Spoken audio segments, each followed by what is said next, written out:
So what were you saying there, Dennis?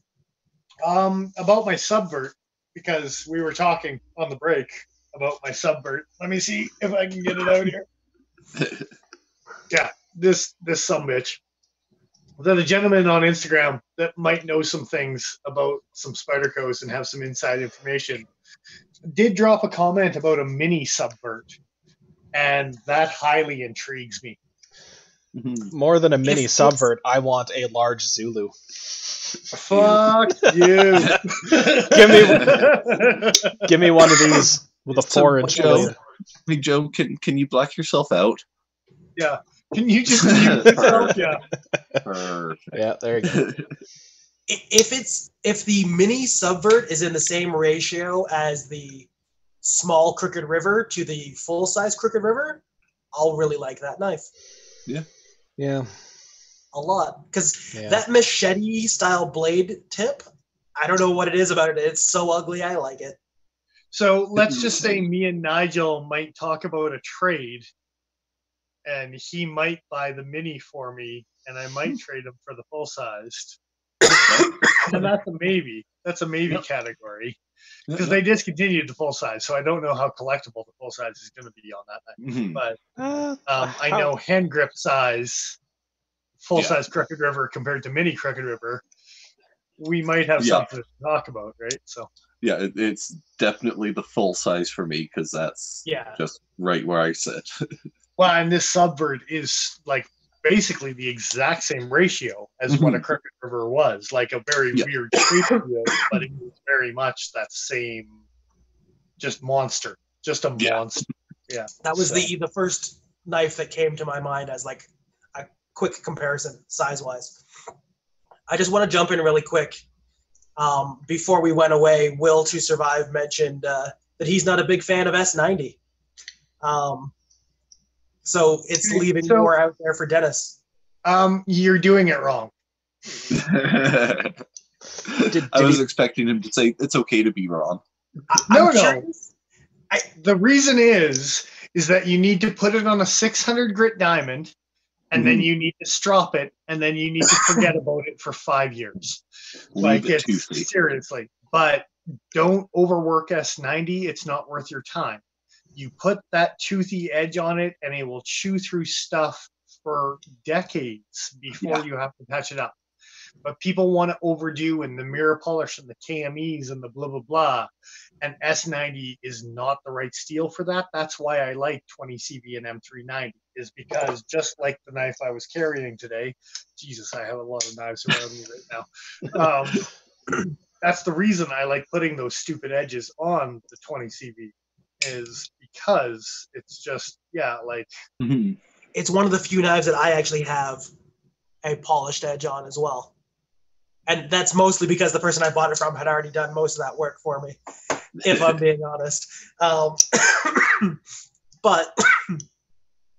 20 CV likes that nice polish. The other thing is the 940-1 is too thick of an edge geometry. Get a manly knife. And I'm still saying this is my number one buy of 2019. It's the most underrated knife on the market as far as a cutting tool, because the blade geometry and the steel function of this knife is absolutely phenomenal. It'll last forever before you have to actually do anything to it. And the -1 is way too thin. One of the things that actually breaks my heart is the fact that Manly Canada kind of went defunct. They did. And they're now more difficult to get your hands on because of that. I was trying to get something set up with Manly Canada because I was hoping for a lot of things. And then we heard that Manly Canada was falling through. And that means we need middleman suppliers, which means they might not be the most competitive prices right now in our particular store. But and which bums me out because I really like the Patriot and I wanted that in a toxic green G10 because I still think bang for your buck, even with a mild markup, I still think we can get them in at a relatively decent price when you're considering M3 or S90 and what that knife can do and blade geometry and stuff. Even the peak with the lockback, blade hardness too, right? Like they were pushing a good Rockwell level with that, whereas Benchmade maybe. they got thrown under the microscope at the same time Benchmade did, and Manly came out to be like pretty bang on for what they were claiming. So yeah. Wilder Survive is saying his 20 CV Hinderer and his Contigo both have polished edges, and he's kind of meh on the polished edge altogether. So yeah. I think he just wants to fight with you, Dennis. I think. I don't know. My Contigo also has a polished edge, but I've heard you can throw M4 both ways. You can make M4 toothy, or you can make M4 polished, and apparently it performs similarly. Which I'll take a polished edge over a non-polished edge any day of the week, because I am nerdy like that, and I like to go those high polishes because my knife looks fancy that way. Mm-hmm. But I know performance-wise, there's no benefit to doing it, right? So I think that's the only thing for me is I mirror polished my S90 Osborne, and it frustrated the fuck out of me. Before I was like, nope, screw it. Put it back down onto coarse shit and let it do its thing. And then I appreciated it more, right? So I didn't like sharpening even D2 before I learned that it doesn't like a polished edge. As soon as you realize that and you take it to where it needs to be and no farther, it performs better. It also depends. D2, Sorry, go for it. I think tool steels in general are kind of a hit and miss when it comes to the toothy compared to the polish. Yep. Even my polished D2 doesn't perform necessarily badly. Like, it's not frustrating like it is an S series. S30V. Man, I don't even like having that steel, a really polished edge.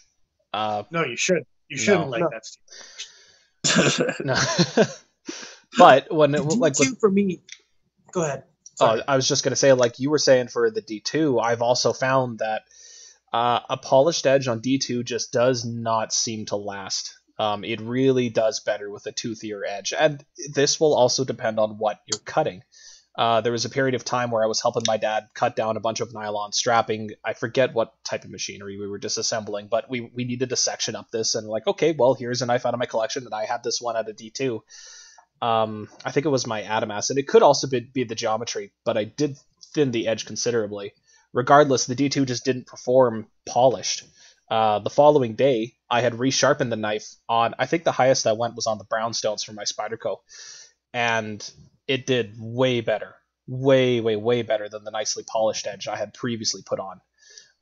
But it was also nylon strapping. Like, it gripped and ripped so nicely compared to the polished. Oh, and it could be the material you're cutting through for sure. I've got a couple. I've got the AWT, and Paul has the Schliepner with line steel. This is not Schliepner. This is so D2. Does Nigel. Nigel's got a D2 grip as well. Mm-hmm. And I don't know what kind of polish you put on your D2. None. Comparatively. Okay. But one thing I have noticed is any of the tool steels, whether it's A2, whether it's D2, whether it's O1, whether it's 3B even, which is pushing into the tool steels and the semi-stainlesses, even M4 a little bit, is the stropping. And D2 might not hold that same edge altogether, but it comes back a lot easier with stropping than an S30 would, or something with a toothier. Yeah. I've never really hard used this knife, if I'm being completely honest. I've used it, but I've never really put it through its paces. But with stropping, I've kept it sharp since 2017, and never once having actually put it to a stone. And it will still shave hair, it will still shred paper, and that's D2. But and I also know my Mini H&K is a polished D2, and I've dropped it on the ground, blade open, and came up clean. And whether that was just because it didn't bounce off the concrete, or whether it was because maybe Benchmade's heat treatment on their D2 is a little bit better, or whatever, right? So who knows? So. Well, and what I was going to say when it came to the Access, the H&K Access, it was my first foray into those semi-stainless tool steels. Up until that point, the hardest thing that I had sharpened was VG10, which takes no effort whatsoever to get sharp. Those knives right there, you mean? Those are the ones. Mine's over there. Not over here. I'm not biased or anything. I don't have both sizes at all. I don't know what you're talking about. Yeah. I think Will to Survive actually has a good point here in the chat. He's saying that S30 for him is his favorite steel. He feels like he's perfected the sharpening of it. And I feel like there's definitely a learning curve with all steels of finding what works best with each. That if you just jump in and go, this worked on the last one, it'll be fine. You may not be a happy camper at the end of that sharpening. Yeah, for sure. Yeah.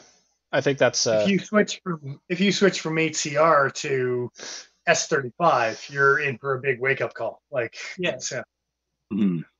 Well, and I know that there are some people out there who actually prefer softer steel, less wear resistant steels, specifically because of how quickly they can resharpen them and get them to that apex sharpness. We know you like 154 cm. No, Joe. well, yeah, I do, but. But I mean, let's say there was a time in my life where I really liked having one really sharp and really easy to resharpen blade, as well as a bit, a beefier workhorse.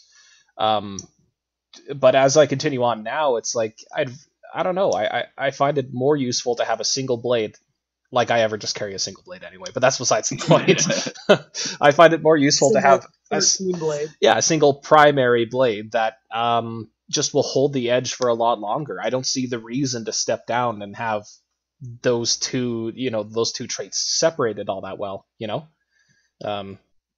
Unless you're working in a specialized environment, I don't know why you wouldn't go after something that has higher wear resistance.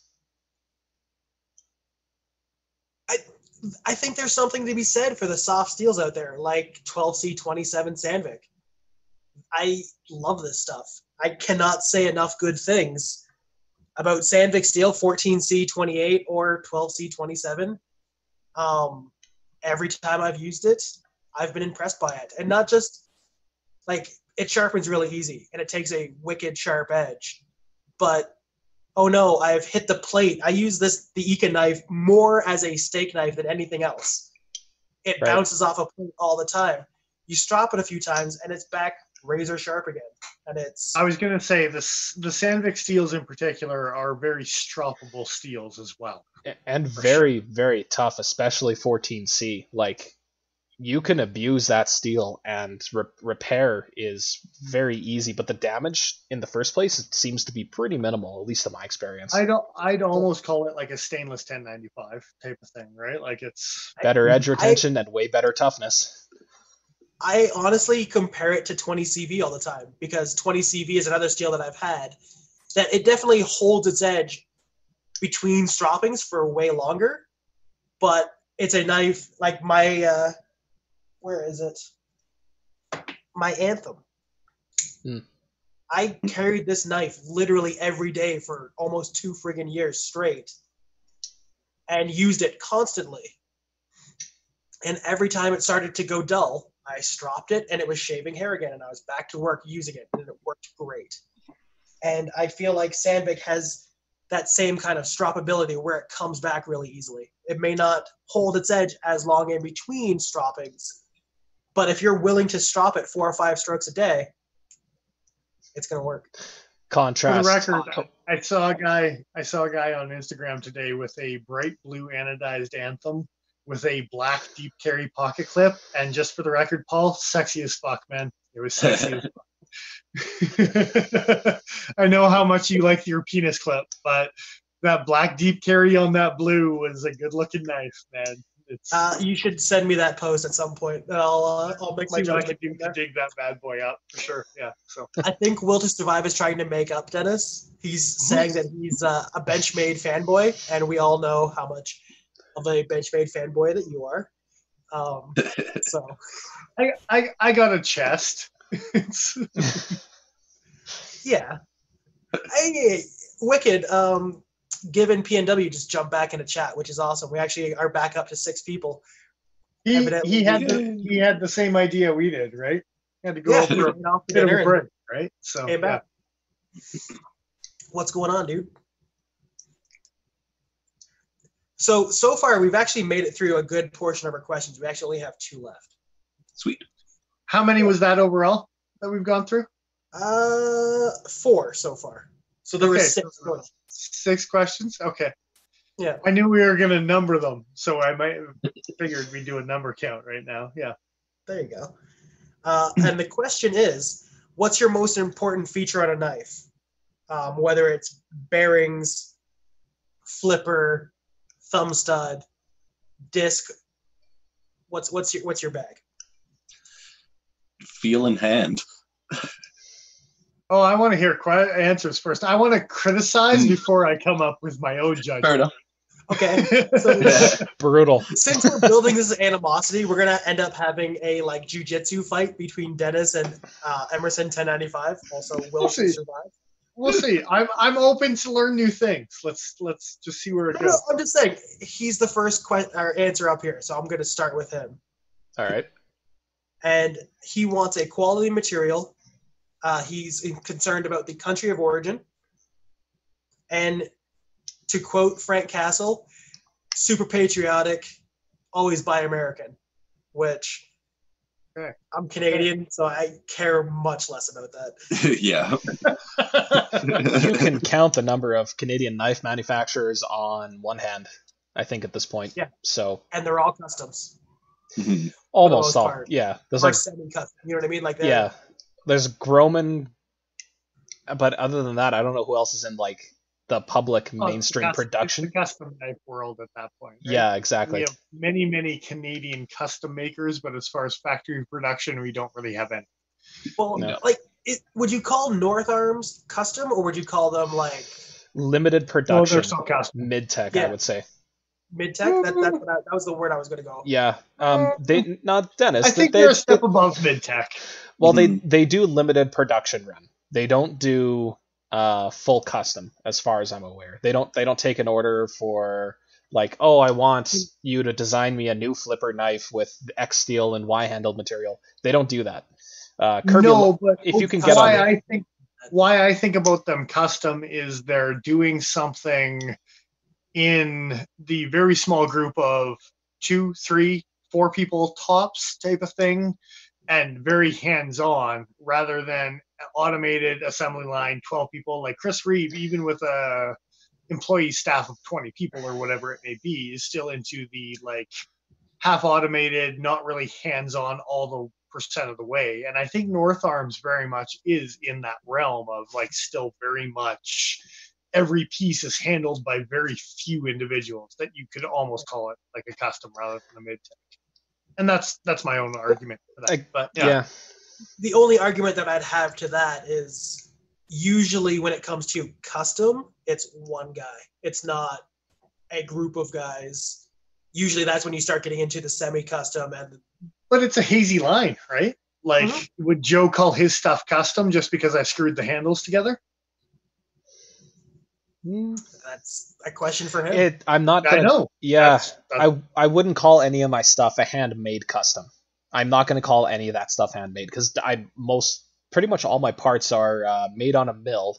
Even if I do. Okay, but you just changed the definition between handmade and custom. No. A custom Those are knife, 2 different things in my eyes. Okay, so a custom knife then is when a customer comes to you and you make a given design for them. A semi-custom is where you go to a maker, they have a design, say a la the Grismos. Anyway, they have a design. You choose a blade handle material, but the profile of that knife, the bulk of that knife, is already pre-decided. That's a semi-custom in my mind. Like, what do you think, Nigel? Don't know. Well, no, like I said, would you call Joe's knife a custom just because I screwed the handles together? Because essentially, that's kind of what North Arms is. It's a very small like crew. It's not even a 20-man crew, if anything. Like, it's very few people. But it's still brothers and a father type of thing, right? Like, it's. I would still argue it's in a production setting, right? Like, even if it's limited numbers. Okay, so is Grismo in the production setting then? They are definitely getting there with absolutely multiple employees and stuff now. I do not consider anything they do. Okay, I don't consider anything that they sell in a wide availability to be custom. Okay. I think we should also point out the fact that semi-custom or custom. Like one is not necessarily better than the other. No. Well, and then no, not at all. But then it's like, where's the line between that? Like semi-custom, mid-tech, custom, like factory production. Where is the line? Because no one's actually set in stone where those lines are made, right? I think so. I think you get into semantics a lot when you get into like sure, and that's kind of my point. Is like for all of these guys, where do you put the line of? And I have seen online that a lot of people's opinions of custom really it does mean to them handmade. So if that is the strict definition that we go by, none of my stuff is custom in that regard, right? Yeah, and I know we derailed from the actual thing, right? The actual question. We did, yes. We've actually got a couple comments here. Given PNW here is saying, we all know that 8CR is the best steel out there when it comes to cheers to that. Cheers to that. Yeah. Will to Survive is saying that he owns knives that aren't American made, but if he can get American made, that's where he's going to put his money first. And I can't argue with that. If, like, I want to buy a North Arms because I want to support a Canadian company. I want more companies like that. I may or may not be on a wait list to get one of their new Shaka 2s, I think they're called. That's awesome. Yeah. How much do they go for? They recently reduced over the last several months. I think the last posted price was supposed to be $250 or $225 or something like that. All right. Well, S35 you might have to give me CNC that information because I might try and jump on the list as well. Yeah. Or is it closed? I think their books may be closed, but I'll look into it and let you know later. That's fair. Either way, for that kind of price, being able to get something in my collection that is at the very least a semi-custom is pretty sweet. I'm still about a half year in their wait list as well, so it's not like I'll be getting it anytime soon, but it's nice to know that there's a possibility. I passed on one on the secondary market. Oh, really? Oh, really? Yeah. It was offered to me from a gentleman that's very nice, and I bought a lot of stuff off of. And yeah, as soon as I got it in my hand, I was like, no, that's not for me, type of thing. So fair enough. I played with a couple guys that have come into the shop with them. There's that local Calgary Facebook group. A couple of those guys have come in with them. And Canadian Knife and Gear. It's a Canadian-wide YouTube or Facebook, sorry. And we'll promote those guys because they're super awesome guys. Canadian Knife and Gear channel on Facebook. So if you're not part of that group, you should be part of that group as a Canadian for sure. So yeah, I should probably get on that at some point. Well, since we know half of them. Well, exactly. Now we can talk about all the time anyways. Again, we're kind of going back and forth between Will to Survive and Given PNW in chat. Given PNW saying the only U.S. knives he owns are Benchmade's. And based off of the PNW in his name, you can probably guess as to why that is. Because he lives right near the Benchmade factory. And I think we can all say how jealous we would be of being able to go and check out the Benchmade factory. So I have to ask him, because he's nice and close, and you're going to call out geography on this. Why doesn't he own any ZTs? Just because I'm going to stoke the fire. Because probably because ZT is owned by Kai, if I had to guess. Well, but talking about American made in the Pacific Northwest. Yeah. And ultimately, yes, they are owned by a Japanese company, but Zero Tolerance is an own independence. Mm-hmm. And knowing that from our own suppliers is that it's a very independent organization. Oh, not that I have anything against ZTs at all. I don't have a problem. Paul's probably got a couple kicking around. I've got a few. Well, we talked the other day about the decommissioned 562, but then me and Joe both have an 8004. I love that knife. It's a fantastic knife, even though my clip's on the wrong side. So it is on the wrong side. I'm glad that you said it. Yeah, screw you.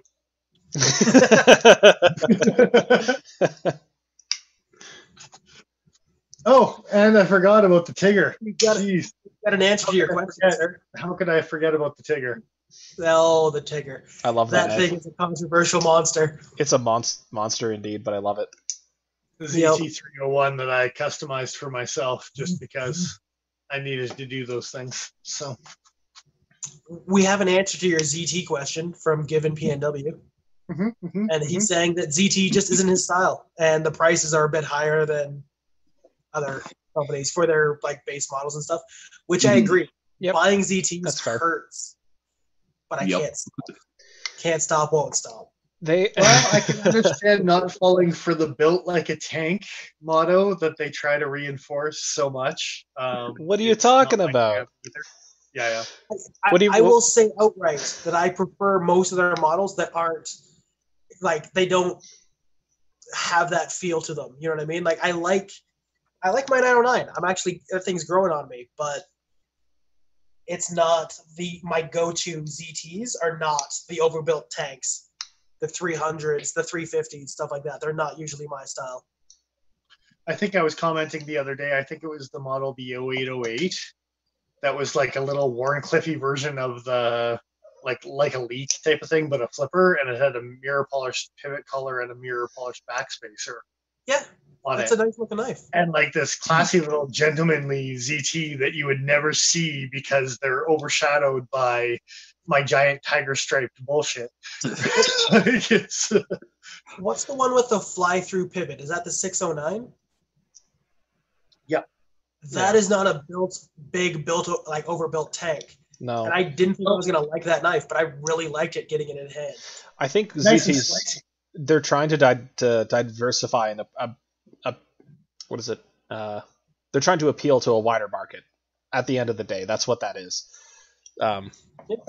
There's a reason why I own one of these guys as well as owning one of these guys. I like both sides of the spectrum, and I think a lot of people do, but most people are going to fall to one side or the other, and ball bearing, high speed, low drag, easy to carry, lightweight pocket knives are what's popular right now. That's how they're making their money. And the other ZT that you own is the fact that someone figured out how to make an Emerson properly, right? Like, apparently, I'll throw shade on Emerson lovers. Apparently, the quality control for Emerson has, like you mentioned earlier in the stream, has been improving over the last couple of years. I have not seen any proof of this in person. I would love to, because there's a number of Emerson designs that I quite like. But I have had the experience of handing this particular this particular knife to people in the shop who they own their own Emersons, and they go, "Oh shit, that's a lot nicer than the Emerson I have at home." But it's like, a mini commander, and it's an older mini commander, so it definitely gives you a taste of what they did back in the day. But honestly, a ZT Emerson will kick the crap out of a normal Emerson any day of the week, in my opinion. Just in terms of build quality, or? It's unfortunate that they don't have the same models, because I'd love to see them come out with like a ZT Emerson Quaken, because that new Quaken that they came out with, it was a sexy looking knife. Right? Or what was that? Not Slim Jim. What was or was it the Slim Jim? Really thin, narrow looking. Or the Sax. Yeah. They came out with the Sax that was sexy as hell too. If ZT did a version of the Sax, it would be fantastic. For sure. Will to Survive said that his Emerson definitely needs to go back for warranty. So, I mean, I don't know. Out of curiosity, what's wrong? I don't know how new that thing is, if it's an older model or a newer model. But I was going to say, you're talking about the ZT Emersons. I even like the Kershaw Emersons. Like, okay, so in the DT versions with the Moose Hunter. Yes. What is that thing? CQC 10. The weird Nesmuck looking thing. That was close. You were close. Yeah, all the new D2 versions, honestly. Whether it's I think it's the 4XL, the 6, and the 11 they upgraded or something. Don't quote me on that. I like the XL from Kershaw with that big leaf-shaped blade. The 4XL, nice. It's a beefy knife. You could mess some shit up with that knife for sure. Most definitely. Jumping back into the question about most important parts of a knife, bearings and stuff like that. At first glance, this comment from Mr. Fisk seems like it's right in line with the rest of his like joke comments, because he's saying that the thing that he's looking for first is hardware. But again, if you've spoken to him at all, he's had some really, really nice knives with like flathead screwdriver, like Emerson style pivots. The ones that come to mind are like the Russian, what's that friggin'? Shiro's, the Shirogorov? No, not. Is it the Shirogorov? It's the one where it's a straight, like just a straight screwdriver opening in the pivot, but it's also off-centered. So it's like even trying to turn it, it's a weird kind of like, pivot around itself. Right. And the first time that he tried to adjust the pivot on that thing, he ended up messing up the screw and basically immediately selling it and just being like, I'm not dealing with it. Yeah, that's fair. So 100%, he finally gave us an actual honest answer. Kind of. Well, for him. Yeah. I know he likes his, neon green barrel spacer standoffs. All of his posts have that, right? So, yeah. And by that I mean none of his posts have that. Will to Survive is saying that the Emerson that he has is the Gentleman Jim. Gentleman Jim. Gentleman Jim, yeah. I think that's the one I was thinking of. That model. But evidently it's got ridiculous up and down play, and the over travel on the liner lock is hilarious. But that is disappointing to hear. I like that description. When Joe was saying that all of his liner locks and frame locks had that, as soon as he posted it in the group chat, I'm like, I'm not going through all my knives. That's ridiculous. Every single one that I tested did. I don't know about all of them, but that's the Gentleman Jim. Oh, yeah. And that's a good look. It looks like an Emerson. I like that design. It's not a bad one. I quite do. You could poke some stuff with that. Yeah, most definitely. Yep. Ahsoka Edge says that the first thing that he looks for is handle ergos, which yeah. I think for me matters more in a fixed blade than it ever would in a folding knife. I'm much more inclined to hard use my fixed blades, where hot spots and things like that are more important. So what you're saying, you'll be more forgiving if a folder is slightly uncomfortable, whereas with a fixed blade, there's no way. Yeah, I'm much more likely to just get over the fact that a knife pokes me in certain spots if I squeeze it really hard, because I'm probably not going to be squeezing it that hard to use it 9 times out of 10. Yeah. But I have a number of fixed blades that if they're not comfortable, they don't stay in the rotation. They end up, it's a cool knife, it goes over there, but I don't carry it. I kind of fell into that trap with my Spyderco Zulu. Probably my favorite blade shape in this size that I've ever used from Spyderco, but I hate the way that this pocket clip interferes with my grip of it. It feels like just crap. When you said a jumbo Zulu is what you wanted, like seriously, Yep. There is some serious crack going on to think that name should exist a second time. Oh yeah, in this world, at least. Is the standoff on the pocket clip as bad as on the smock?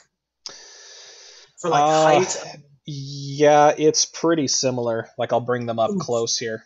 And that's a lot. That's too many. Yeah. Definitely too many. Yeah, it's too close. Whereas, like, had they given it the clip on the GB2, which is a lot more shallow, like, it's much almost half the height, and this does not bother my hand at all. Because without the clip, this is a very comfortable knife, but I can barely bring myself to carry it, so oftentimes I don't. It's just not comfortable. It's a silly looking knife, and you probably shouldn't. But I like it. But I like the blade so much. It looks like a shoe. Yeah. Will to Survive is saying that his Gentleman Jim is very pokey, which, I mean, very much on theme with our channel. Absolutely. And it had better be Pokey for the price you're paying for an Emerson, for sure. Yes, I would say that. Tom's here says that he's looking for a very slicey blade, which a lot of the times I can definitely agree with. If I'm buying a Spyderco, that's almost exclusively the reason why I'm buying a big fat leaf-shaped blade is to get slicey. Again, the Manly makes perfect sense for that as well. 2019 purchase of the year, and it's not because of how sexy it looks. It's because of how it slices. It performs. Jesus. Yeah, all day, every day. I've gotten in the habit recently of saying it punches above its pay grade. And I would say that the Manly definitely punches above its pay grade. It outperforms what you're paying for that knife, for sure. I was chatting with a guy the other day, and he was talking about how awesome his Manly was, and we were agreeing with it. And then it came out that he bought it, like the 12C27 version of it. Yeah. And I was like, but why? I appreciate that even thin and easy stropping, and it must have been dirt cheap. Envix steel. Like, seriously, a budget knife, that must have been super cheap for him. But why not upgrade to the S90? If it has the same edge geometry on that 12C27, though, you might literally never have to sharpen it if you don't dig it off a rock or something like that. You can just keep swapping it back to sharp. Yeah, you could mirror polish it and strop it for days, for sure. Yeah. I mean, we all own one of these guys, don't we? I think all of us do. What's this? I definitely do. The Rook 12C. Yeah. I do actually own one of those. Yeah. You're all right. We all own one.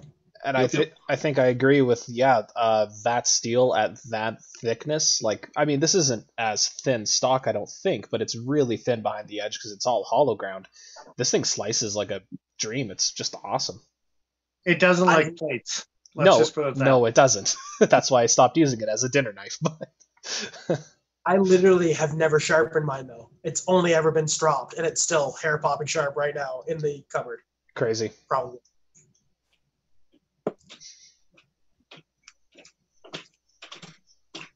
On to the next one.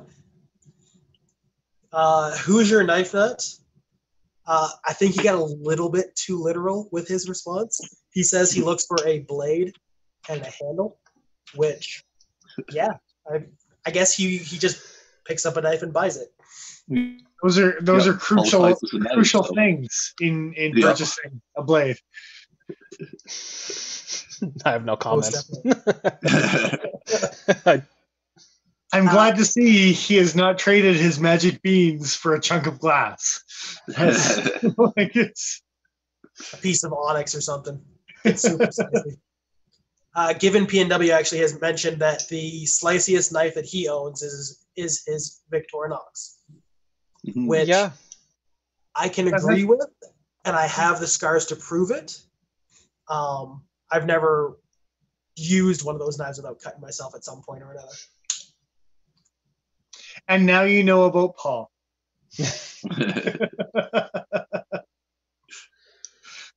I was a Boy Scout. How often do we cut ourselves with a Swiss Army knife there, Nigel? None that I can remember specifically. And how often do we use a Swiss Army knife on our camping trips? Fairly often. I would say on every single camping trip, we use it at least once throughout the camping trip. Yeah. You're not 8. Well, I was a Boy Scout too, but I can't remember any specific time I cut myself. I'm sure I decided that it would be fun to try and carve my initials into a tree one time, and I paid the price for it. And then I did it again at a later point and paid the price for it. Fantastic. And then I got a locking knife, and I never had to worry about it again. Just 8-year-old you. Would it have been too much to ask for a fucking half stop in this Victorinox? Half stops? Come on. How do you feel about completely defacing birch trees? I'm okay with it.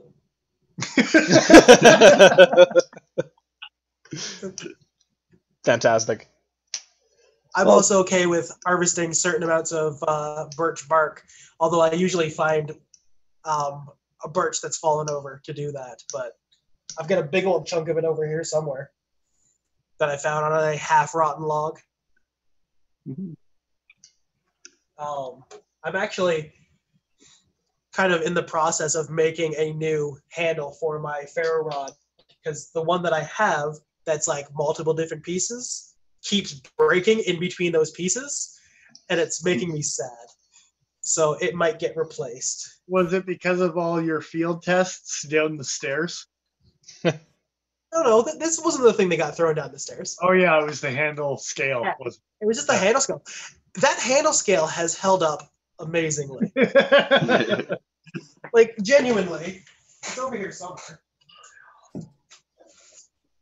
We're pretty much at the end of this. We're getting there. Yeah. But I've hucked this thing downstairs. I've hucked this thing at concrete. And 5-minute epoxy still held. Like, I must have done something right at some point. I think the trick was putting the diagonals the wrong way. They're the right way. Oh, to each other, you mean? Yeah. Hater. That's how you add strength, man. Will to Survive is throwing shade my way now instead of Dennis's. He says, what we've learned tonight is don't give Paul a slip joint, which is probably true, especially at this point of the night. Since we all own the Rook slip joint, we know what's going to happen. So we'll document that on our channel. And later on this year, while we're all fishing, we'll tell you how Paul hurt himself. So this is the story of how Paul lost his pinky. Yeah. And I'm pretty sure it's going to be in a live Instagram story about us fishing because that seems about right. Yeah, I think we need to at some point for sure. Mm.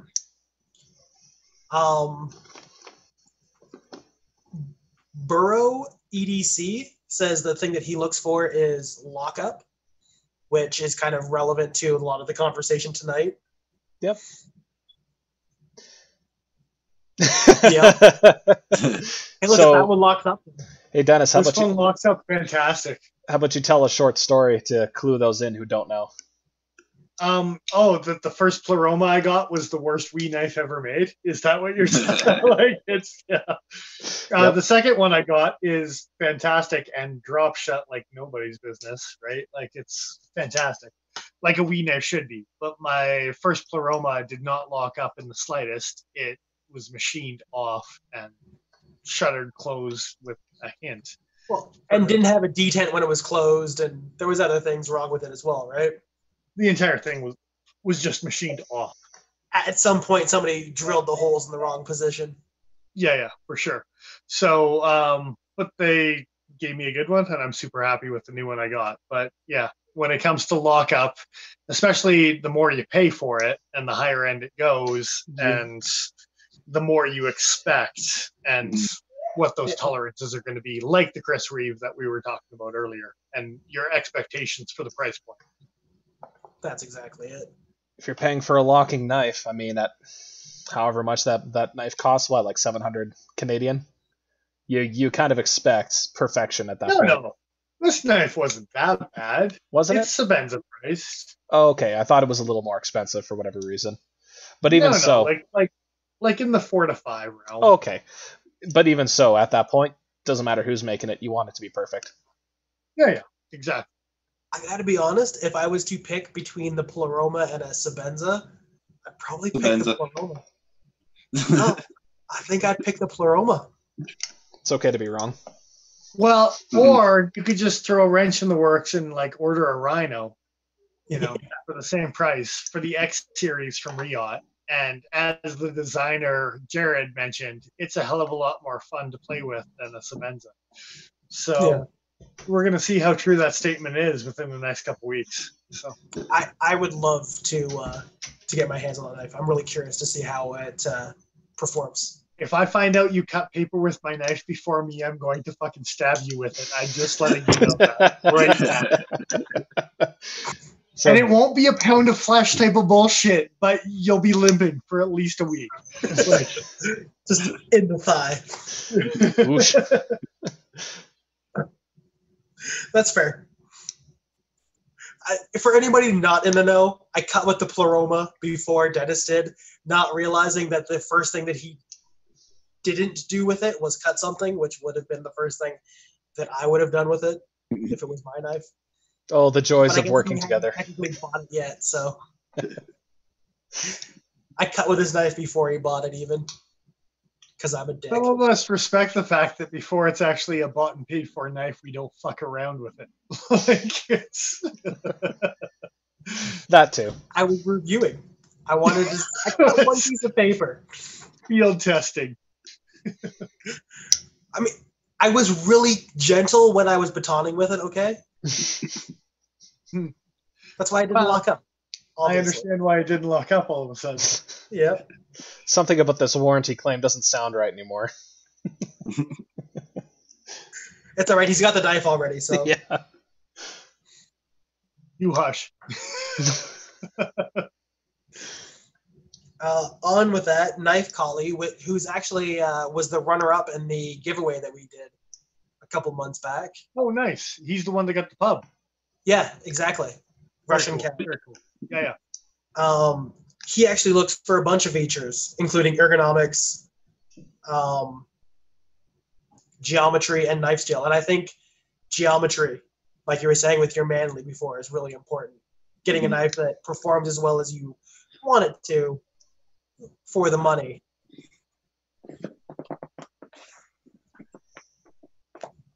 I think Nigel's spine is breaking. I heard every single one of those cracks, and it sounded very nice. Like we were saying, the weekend at Bernie's, I think something's wrong with that corpse down there. The puppet strings aren't quite holding what it should be right now. Like it's Why is it every time I take a drink you make a joke? Because that's how he lives his life. Yeah, I think all of those things are major factors for all of us. I think we all look at those things: blade geometry, steel, ergonomics. I think it's all a factor. Price point versus steel. That's why we have the scoring chart that we do. The scoring chart for our channel, and hopefully we get it up on Patreon. Do we have it up on Patreon that people can download? Yep. Yeah, it is up on Patreon. I had to think, did I do that? That was so long ago. We didn't just throw that out there. That was long discussions between all of us to get both, especially the objective versus the personal, and taking ourselves out of it, whether it's Nigel's double XLs or whether it's Paul's carny hands. They're adult sized.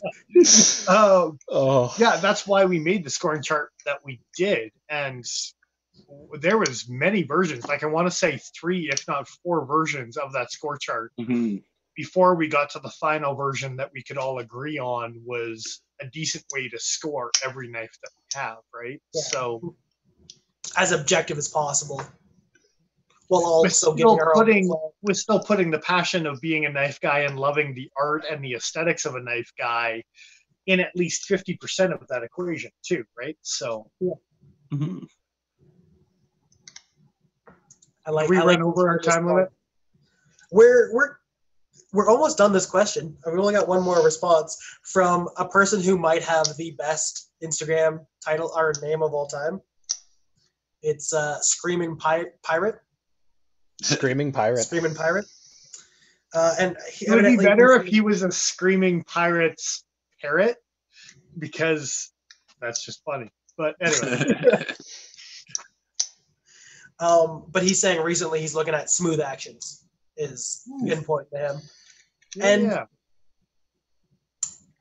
the more knives I buy, it tends to kind of creep up in price, and the smoother I want the knives to be, if that makes any sense. There is a definite correlation with the price point. Just like my reaction was when you said it, it's an ooh factor when you get something that's just extra buttery as soon as you play with it, right? Mm-hmm. There's a reason why I want a Grimsmo. Let's just put it that way. The drop shot on the Grimsmo is... I'll call out the Smock. I know Joe has one, but the Smock has got a great action on it, open and closing. It sure does. Like it's got the ooh factor for action, for sure. I love the fact that when watching him on the screen, it's just the knife closed, and then the next image of it is the knife open. There's no blur of the blade moving. It's just open and closed. I love it. You can see it closing, but you can't see it opening. It's just a shot. Yeah. Get a little bit more speed there, yeah. As much as I think ball bearings are overrated on pocket knives, I have a soft spot for them with fidget factor, right? Like it's just nice. It's not necessary, but it's really nice. I defy you. Bearings are awesome, and you're wrong. I would personally. I defy you with bronze washers, and you're wrong. But anyway, no. I will say this: I don't think there's anything smoother than titanium riding on bronze phosphor. I have so many examples. Yes, I was specifically talking about the Benchmade. What's the one? It starts with a V. Vicar. It's the Vicar. Yeah. The Vicar. Yeah. That thing was stupid. Is there smooth. a smoother knife than that thing on the planet? That was better. On bronze phosphor? No. Shiro's and Norseman's are smoother than that. But not on bronze phosphor. Most knives with ceramic ball bearings instead of stainless steel, they seem to be leagues smoother. But they're ball bearings. On washers, I definitely agree that it was smooth as hell. I don't know what the magic is between titanium and bronze phosphor, but it is magical. It's going to come out again tonight with the heavy blade, and like you were saying with the Vicar, kind of like the Subvert, when you let that go, I got to watch my finger because it's going to chop it off for sure. That's it. So, like you said, titanium and bronze is a great combination for smooth action for sure. Most definitely. We're finally on to the very last question. Right on. We only have... What's our time going like here? It's almost 10 o'clock at night, you know. We may as well finish it off. Okay, let's do it. Do the last one? Yeah, doing it up quick. Let's go. All right. So, who rocks an EDC fixed blade, and what do you think of them? And right off the hop, again, given PNW here in chat, he will sometimes rock a fixie. They're great for hiking, but they get kind of weird looks in the street. Yep. Depends on how long your t-shirt is. Most definitely. I think too, like for me, if I'm wearing a fixed blade that's larger than the Ika, it legitimately is a situation where if I'm taking public transit, I'm making sure that I'm sitting with that side of my body against a wall because it hides it, and I'm not trying just to keep people from being afraid of the fact that this dude's walking around with a knife on his hip. You know what I mean? It can really be the difference for some people. Joe ran away. I know. He just left. That's okay. I think we're all sitting in the same boat, but you know. That's it. Oh, there it is. There it is. Continue on. Emerson 1095 as well jumped in with he does occasionally, and very similarly too, given he's saying that they can be kind of cumbersome or eye-catching sometimes, which if you're doing a lot of like heavy work outside, having a knife on your hip, especially one if you have it on a dangler that's swinging around, can be kind of a nuisance occasionally. I've said on multiple occasions that I'll rock a gunny inside the city limits, but normally I do have like some sort of jacket, hoodie, t-shirt, something that can cover it up over top of the belt that people don't know about.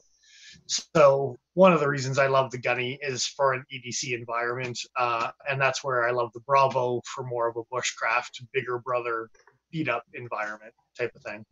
So, yeah, I'm a big advocate of an EDC fixed blade, but it's how you hide it type of thing, right? So that's it.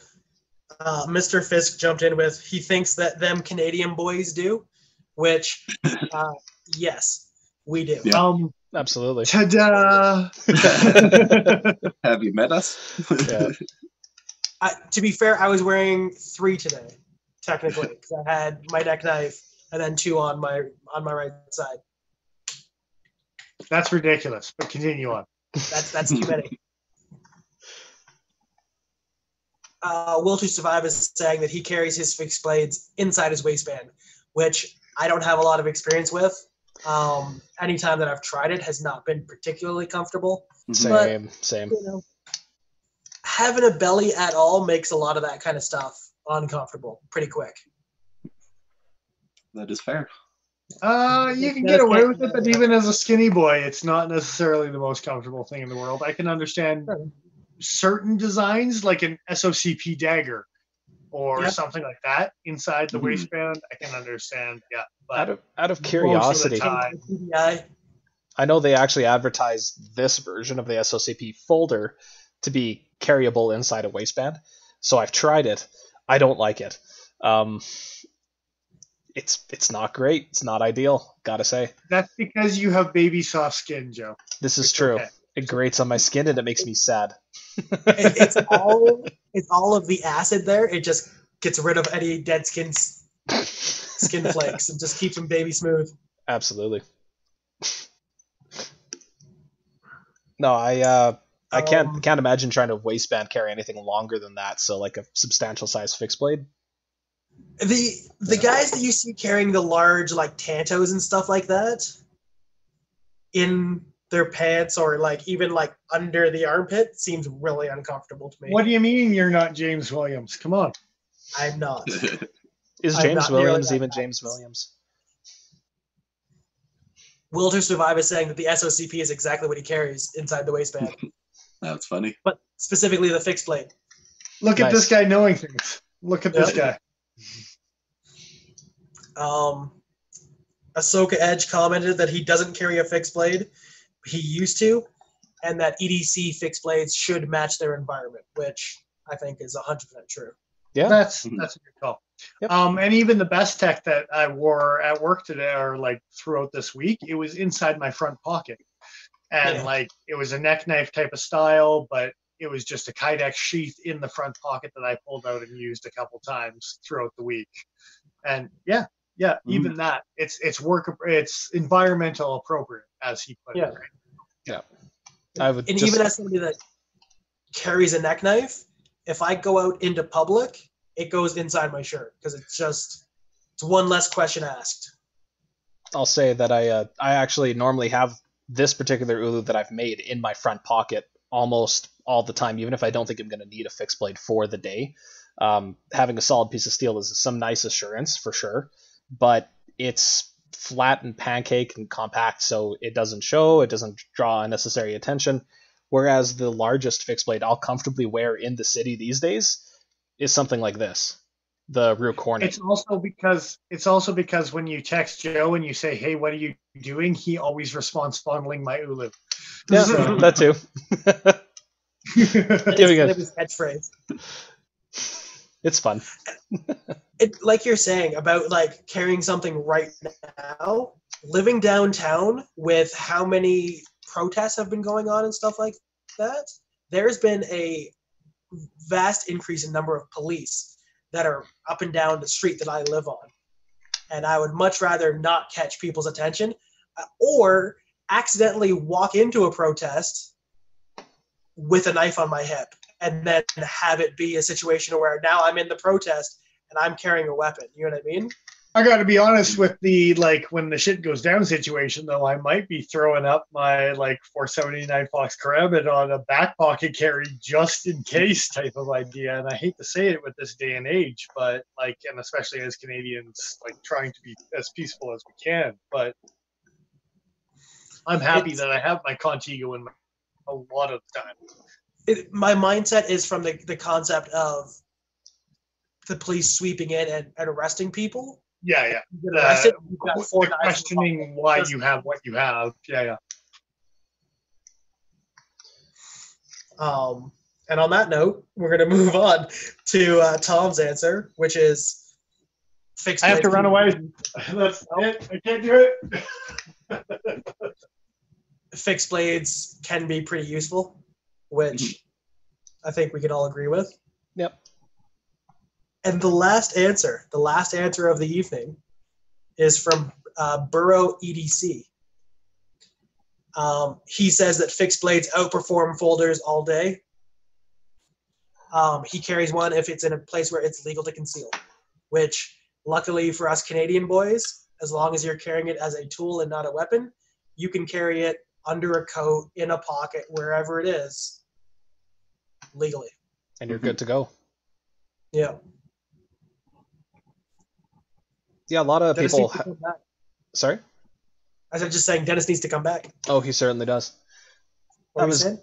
Just a little known fact that design does not reference intent, it only infers it. So that means you can carry around something stupid like this, or something like this, and if it makes sense for what you're doing, you're going to be fine.